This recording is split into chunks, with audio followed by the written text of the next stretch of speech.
O Lula sancionou a parte do PL antifacção que acaba com o auxílio reclusão e discursou a favor do fim do auxílio reclusão. Tocar esse investimento. Então é o seguinte, isso que você recebe Bolsa Família, você consegue trabalhar, nós temos um emprego pra você trabalhar. Você não quer este emprego, você não vai receber mais, porque você escolheu não ter um emprego, você escolheu não receber o triplo, o quádruplo do Bolsa Família só porque você não quis trabalhar. E até então, engraçado que o Lula tinha prometido no primeiro mandato, vou acabar com a fome, agora ele voltou a prometer no quarto mandato e enfim, né, quando ele diz que não, no próximo ano e tal, que a gente vai colher, por enquanto a gente tá ainda plantando, não sei o quê, a gente tá, né, por enquanto ele só plantou no brasileiro e não nasceu nada. Calma aí, cara. Você poderia esclarecer, porque acho que toda live com a participação de vocês, ou até quando nós jornalistas falamos alguma coisa sobre a candidatura do Renan Santos, os defensores de outros candidatos falam, e refite, refite, refite. Então teve um escândalo aí que atingiu ou resvalou de alguma maneira no movimento Brasil Livre, foi pela ligação do Cristiano Beraldo, foi isso, e aí vocês o afastaram. Então vamos esclarecer essa história, exatamente como aconteceu. Vamos, claro. Bom, o Beraldo, ele prestava serviços, ainda presta, até onde eu sei, serviços de consultoria para empresas de óleo e gás. Uma dessas empresas é a Refit, que está sofrendo acusação aí de sonegação fiscal, né? Até onde ele contou pra gente, não tinha nenhum problema, ele prestou consultoria dele, não participou de sonegação nenhuma, mas ele decidiu se afastar do movimento para não atrapalhar, para não manchar, né, a imagem, não colocar sob suspeição, e ele respondeu o processo dele. Ele agora está afastado em definitivo, ele decidiu seguir outro rumo da vida dele, então não há absolutamente nada em relação a Refit. Aliás, eu fui o relator, né, para quem fala, mas então vocês atuaram para beneficiar sonegador, não sei o quê. Eu fui o relator do projeto que obrigava a ANP a ter acesso às notas fiscais concedidas pela Receita, né? A Agência Nacional do Petróleo? A Agência Nacional do Petróleo a ter acesso às notas fiscais justamente para impedir o que aconteceu no caso da Refit, antes de estourar o escândalo da Refit. Então, é uma explicação muito simples, né? Um integrante do nosso movimento prestava consultoria para empresas de óleo e gás. Uma dessas empresas foi acusada de sonegação. Não existe nada contra ele. Saiu até notícia na imprensa que ele teria sofrido busca e apreensão. Não sofreu. Então, o ruído gerado foi em torno... integrante do MBL sofreu busca e apreensão. Não sofreu. Ele prestou aquele serviço. Até tudo que ele mostrou pra gente não indicava nenhum envolvimento. Mas, de todo modo, ele está afastado. E Kim, quando o MBL, agora o Partido Missão, falam de escândalos de corrupção, e principalmente quando qualquer candidatura ou grupo político, ou até comunicador que seja crítico do PT, fala em escândalo de corrupção, essa esquerda lulista sempre usa a cartada de que o outro candidato vai acabar com Bolsa Família, vai fazer algo nesse sentido. E eu estava até vendo hoje um noticiário sobre a apresentação do plano de governo, que tem esse título, O Futuro é Glorioso, a apresentação do plano de governo do Renan Santos, e nas manchetes tinham lá duas expressões, né? Fim do Bolsa Família e desfavelização. Você sabe que são sínteses que podem ter uma interpretação muito ruim se a pessoa tiver um viés, não quiser ler a proposta especificamente. A síntese, ela dá margem para interpretações eventualmente positivas ou interpretações negativas, né? E quando se fala, enfim, do Bolsa Família, sempre vem aquele discurso. São pessoas que só querem atender ao mercado financeiro, não querem atender a população pobre, não está nem aí para as pessoas de baixa renda, porque são pessoas ricas, são pessoas de classe média. Isso tudo que se fala sobre quem quer mexer. Às vezes é mexer de alguma outra maneira que não é nem acabar, né, mas ter algum tipo de requisito, etc. Então, queria seu esclarecimento sobre qual é a proposta do Renan Santos, a proposta do seu grupo político em relação ao Bolsa Família, já que é um tema tão sensível. E a outra sobre a questão da desfavelização. Eu vi outro dia que o Renan Santos fez um vídeo, porque um comentarista de uma emissora de TV olhou com muita preocupação em relação a essa desfavelização, que poderia ser uma medida antidemocrática, vamos dizer assim, e que, obviamente, se for olhada de relance, pode parecer algo que vai forçar as pessoas a sair da favela, embora, evidentemente, numa interpretação positiva, possa ser visto como algo de vamos fazer alguma coisa para reduzir a pobreza. Não é contra os pobres, mas para dar estrutura. Então, na verdade, o que é a proposta de desfavelização e o que é a proposta, vamos dizer assim, de alteração do Bolsa Família? Do Bolsa Família é muito simples, né? E isso vai ser sempre colocado, independentemente da proposta que a gente coloque para enfrentar assistencialismo, para enfrentar a dependência de programa social, a propaganda, o terrorismo que o PT vai fazer pobre vai morrer de fome, né? E é até engraçado porque o Lula tinha prometido no primeiro mandato, vou acabar com a fome. Agora ele voltou a prometer no quarto mandato e, enfim, né? Quando ele diz que não, no próximo ano e tal, que a gente vai colher, por enquanto a gente tá ainda plantando, não sei o quê. A gente tá, né? Por enquanto ele só plantou no brasileiro e não nasceu nada. Calma aí, cara, lá ele. Enquanto... Não, desculpa, eu ia me manter sério, mas o jeito que você me olhou aí, né? Perdão, ela. Ó, Você- mas eu sou o marido aí, tá ok? você, porra, perdeu a linha aí, cara. Então, o Lula, por enquanto, só plantou no brasileiro Tá bom, tá e bom. não nasceu Não nada. aconteceu nada, tá? A picanha que foi prometida lá. A metáfora da plantação mexeu com vocês? É. Bom, Ai. não veio, faltou picanha. Faltou a Inhá. Faltou. Esse jogo. O que eles fizeram antes do programa? Tá. Vamos dizer que a gente tava mesmo? Tava falando do mal do perdi Lula. meu Tava raciocínio falando mal do Lula. Tá. Bolsa Família. Isso. Bolsa Família, cara, porque o cara tá fazendo terrorismo. A gente vai fazer o terrorismo, independentemente de qual seja a nossa proposta. Cara, não dá porque o chat tá na minha cara aqui. E eu tô vendo a galera A rachando. galera tá rachando de rir. O Vitão vai ter que tirar o chat daqui, hein, Vitão? Senão vai foder. Não, pode deixar. Pronto, já era. Ó, pronto. Agora. Agora eu tô vendo você em vez de olhar o chat, porra. Para de ir. Deputado federal tem crise de riso durante o programa de Está até entrevista. suando. Melhora esse ar-condicionado aí pra nós, Bruno, por favor. Independentemente, né, da proposta que a gente tenha pra libertar o Brasil de assistencialismo, de Bolsa Família e por aí vai, vão falar que é contra pobres. Mas a gente precisa defender o que é correto, independentemente da propaganda. Que é fazer frentes de trabalho, né? Pô, a pessoa é jovem, saudável. Nós teremos um grande programa de infraestrutura. Um exemplo. Nós queremos fazer 10 mil quilômetros de ferrovia ao redor do país. Isso vai se estender também para manutenção e duplicação de rodovias, para modernização de portos, de aeroportos. Não vai faltar emprego porque o investimento público vai atingir níveis que nós nunca vimos antes, porque a gente vai liberar um espaço fiscal de 1 trilhão e 100 bilhões de reais em 5 anos, que vai dar muito poder para a gente tocar esse investimento. Então é o seguinte... Você recebe Bolsa Família, você consegue trabalhar, nós temos um emprego para você trabalhar. Você não quer este emprego, você não vai receber mais, porque você escolheu não ter o emprego, você escolheu não receber o triplo, o quádruplo do Bolsa Família, só porque você não quis trabalhar. Então, eu acho que esse é um ponto importante. E outro ponto, existe um incentivo, né, a você ter um emprego informal, e existem muitos empregos informais, justamente por causa do quanto a nossa carteira de trabalho é onerada. A gente propõe uma reforma previdenciária estrutural que vai fazer baixar a contribuição previdenciária significativamente, que hoje é um dos principais, se não o principal elemento que onera ali uma relação trabalhista via CLT. Esse é o ponto em relação ao Bolsa Família. Em relação à desfavelização, eu fico realmente espantado, né? Como um jornalista tem coragem de dizer que defender desfavelização é uma medida antidemocrática. Eu falo, mas gente, antidemocrático é eu manter o controle do crime organizado na favela. Isso é antidemocrático, porque aí só é cidadão, só tem direito de exercer livremente o seu voto quem não tá na favela. Porque, infelizmente, essa é a realidade hoje. Se o criminoso, né, tem a capacidade de te expulsar da sua casa, de te matar, de sequestrar sua família, de estuprar sua filha se ela se negar a ter relação sexual com um traficante, de te julgar com o tribunal do crime, com leis próprias, com um exército próprio, isso sim é antidemocrático. Se você sujeita todo um massacre diário do crime organizado, isso é antidemocrático. Então, o primeiro ponto de desfavelização é retomada de território.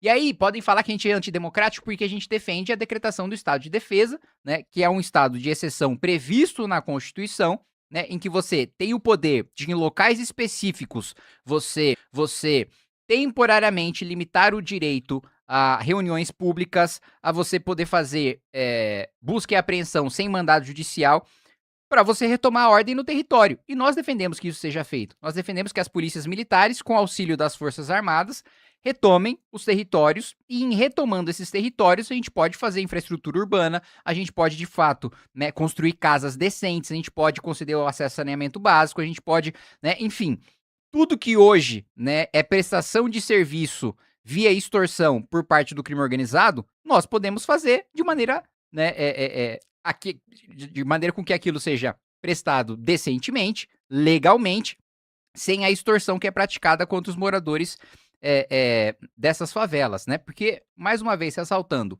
hoje eles não vivem uma democracia. Os 40 milhões de brasileiros que vivem sob domínio do crime organizado não estão numa democracia, porque eles não são titulares de direitos, eles são um dos princípios da nossa Constituição, Igor, é a dignidade da pessoa humana.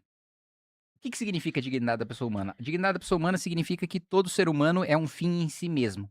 Ele não é um meio de ninguém, nem de nada, né? Ele não pode ser um instrumento para exercer a vontade ou o capricho de uma outra pessoa. Ele próprio, a vida dele própria, tem um significado em si mesmo. Isso é a dignidade da pessoa humana. Essas pessoas não têm dignidade, porque elas não têm, a vida delas não tem um valor intrínseco, elas são um instrumento para o projeto criminoso dessas facções criminosas. E olha que eu nem sou um defensor da Constituição de 88, eu defendo uma nova Constituição, mas para pegar um princípio constitucional, essas pessoas são meros instrumentos do crime para ter lucro, para ter vantagens sexuais, né, para ter um domínio e exercer o poder sobre a vida dessas pessoas. Então nós temos sim um projeto de retomada de território, de imposição de lei e ordem, de geração de emprego e renda em áreas periféricas, e o mais difícil do que retomar os territórios é ocupar esses territórios, é impedir que o crime volte, que é uma deficiência estrutural que a gente vê com mais clareza, principalmente no governo do Rio de Janeiro, mas mais recentemente a gente tem visto isso muito no Ceará também, né? E a nossa ideia é justamente a gente mudar a realidade, a infraestrutura, a realidade econômica e o policiamento dentro dessas áreas para que elas nunca mais tenham que se sujeitar à vontade do crime. Só um complemento: o Estado de Defesa, faça você, espectador, o juízo que for sobre essa proposta do partido Missão, seja um juízo positivo, juízo negativo, não é um instrumento para quem perdeu nas urnas e quer reverter o resultado eleitoral, né? Ele é um instrumento que pode ser usado em outras circunstâncias, e aí cada um vai fazer a sua avaliação sobre essa aplicação. E aí, segurança pública também é um tema que vai ser importante no pleito que virá. E tem uma galera que tem dois jeitos. As duas campanhas polarizadas estão falando da forma que se espera que eles falem mesmo, né?